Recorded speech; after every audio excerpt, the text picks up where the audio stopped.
This video is by Straight Goods News. SGNews.ca. We're going to have a final vote on 377, and the Senate has really done good work today. I want to pay particular tribute to my Liberal colleagues on banking who led the fight all the way through against this bill. What we've done, our preference of course would be to defeat the bill, but we don't have the votes in the Senate to do that. So the method we used was to support some amendments from Conservative Senator Siegel, and the result is that the bill is gutted.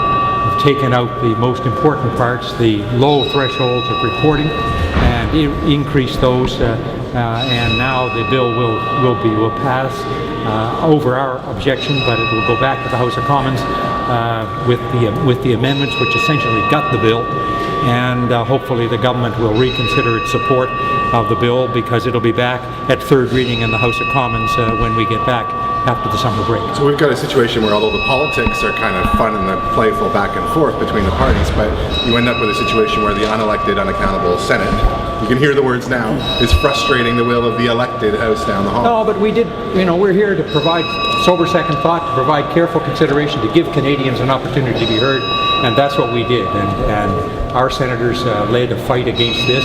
There were a number of Conservative senators who were uneasy with the bill, and some of them joined with us to support Senator Siegel's amendments today, so that, as I say, the essential components of the bill have been changed, and it goes back to the House. So we did our job. That's exactly what the Senate is here to do.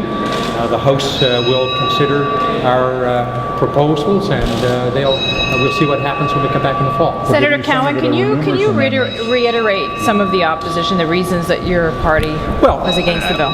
We felt, first of all, that, and these aren't in any particular order, there is no problem. This is a solution looking for a problem. There is really no problem in this country with respect to access by union members to information about where their unions spend money. There's no problem about that. It is an interference by the federal parliament in provincial jurisdiction. Labor relations is a provincial matter. This purports to be an income tax bill, but it really is a bill dealing with labor relations. So it's, in our opinion, and in the opinion of most of the legal experts who appeared before the committee, it is unconstitutional. It will be challenged by the courts. It's an invasion of the privacy of Canadians.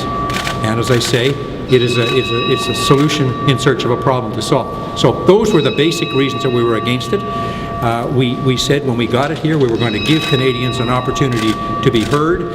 Our committee met for over 4 weeks, heard dozens of witnesses, and the overwhelming evidence was that this was a bad bill. We heard from 5 provinces representing over 70% of the population who told us that they didn't want to have this bill passed.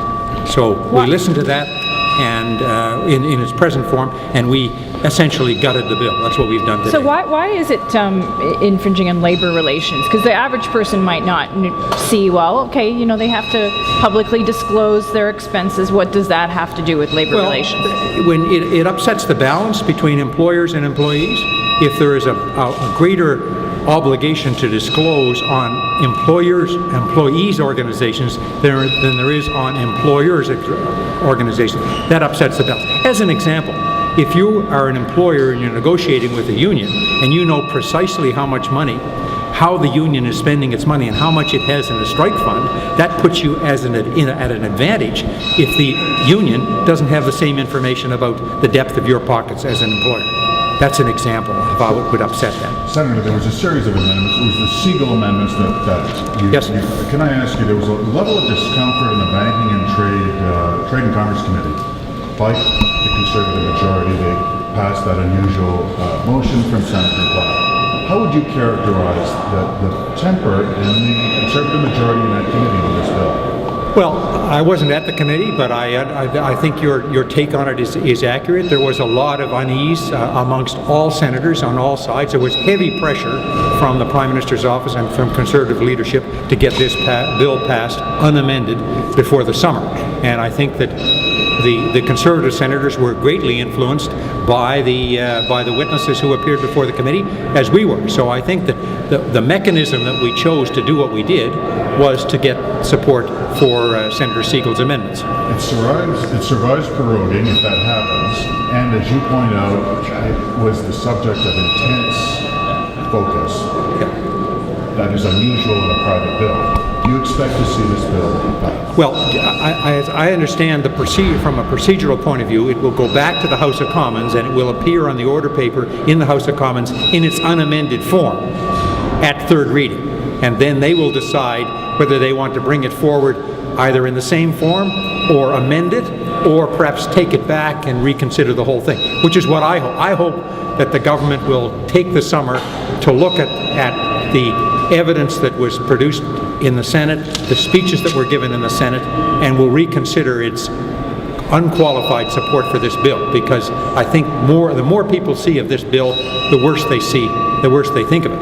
Our preference, as I said, was to defeat the bill, but we don't have the numbers in the Senate to do that. Second option was to gut the bill. And I think there's an important point here. The NDP are out here talking about a crusade against the Senate. They want to roll up the red carpet. They want to abolish the Senate.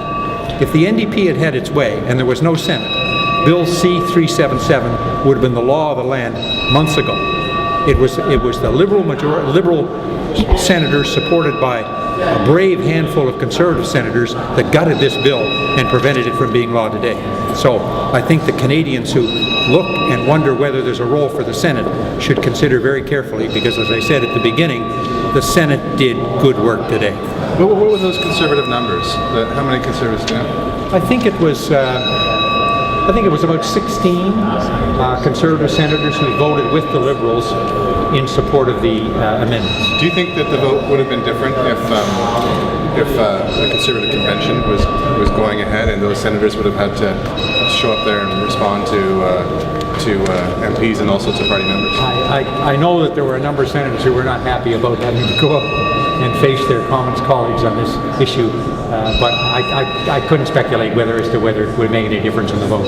Senator, you just talked about a handful of very brave Conservative senators. I'm wondering how big of this victory belongs to Senator Siegel and his ability to lobby the rest of his caucus. Well, you'd have to talk to give the numbers. Absolutely, for this to happen. and you know, I supported Senator Siegel's amendments and a number of his colleagues too. I'm not to minimize his what he did, but it was the Liberal opposition to this bill that got us where we are today. We used the mechanism of Senator Siegel's amendments to accomplish that purpose. They couldn't have done it by themselves. They only had, I think it was 16 votes. So that combined with a great turnout from our colleagues was what turned the trick today.